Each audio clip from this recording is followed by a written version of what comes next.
À quelques heures de la clôture de la campagne pour la présidentielle de 2026, Romuald Wadanyi a posé un geste hautement symbolique. Le candidat de la mouvance présidentielle a marqué un arrêt à Weihotanu, son ancien quartier résidentiel, pour saluer les populations en pleine tournée électorale. Une étape rendue possible grâce à la mobilisation des frères et amis de Weihotanu avec le soutien actif du conseiller municipal de Cotonou, Michel Humpati. Objectif: appeler les citoyens à porter leur choix sur le promoteur du concept Plus loin, ensemble.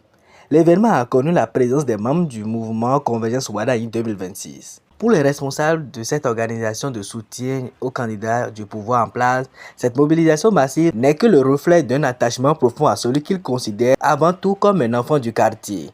Firmin Huemen, coordonnateur départemental du mouvement Convergence Wadanyi 2026, souligne l'aspect émotionnel et stratégique de cette sortie. Et nous sommes informés que le candidat vient, le candidat d'ailleurs qui était pour nous un frère du quartier, un grand frère du quartier, que nous avons eu la chance de connaître quand on était tout petit. Et quand nous avons appris qu'il vient ici, et nous sommes mobilisés à travers le mouvement Convergence Wadanyi pour lui réserver cet accueil que vous avez vu ce soir. Voilà, je pense que c'est gagné d'avance, je peux le dire, c'est gagné d'avance, puisque nous avons travaillé. Nous étions dans tous les quartiers hameaux de Cotonou, et précisément ici dans le 11e arrondissement. Nous avons bataillé dur pendant ces 14 jours de campagne, et nous espérons que dimanche, nous allons porter ce candidat avec un suffrage surprenant toutes les circonscriptions électorales du Bénin.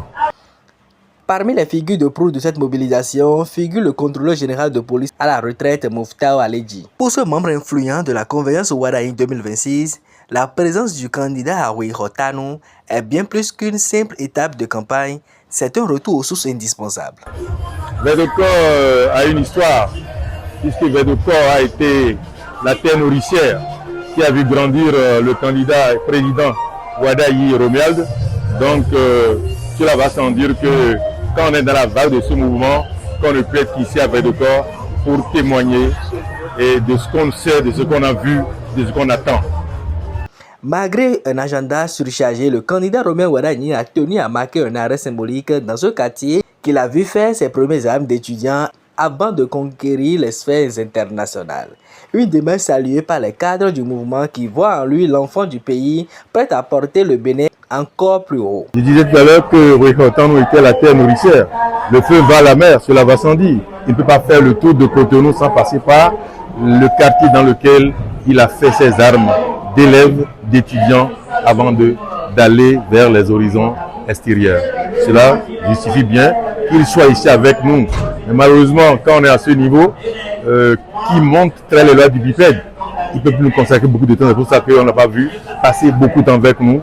Mais j'ai l'espoir qu'il nous reviendra plus grand, plus fort, pour que ce quartier ait désormais un autre nom. Pour le conseiller municipal Michel Humpati, chevrier ouvrier de la mobilisation, cette visite à quelques heures de la clôture officielle de la campagne est un honneur. Mon sentiment, c'est un sentiment beaucoup de joie.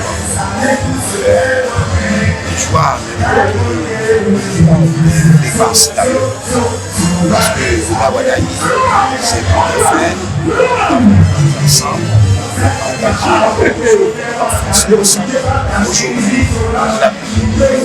en transformant cette fin de campagne en un plébiscite avant l'heure, les frères et amis de Weihotanu et le conseiller Michel Humpati marquent des points précieux. Le 11e arrondissement semble avoir déjà choisi son camp, attendant désormais le vote du dimanche 12 avril 2026 pour confirmer cette tendance dans les urnes.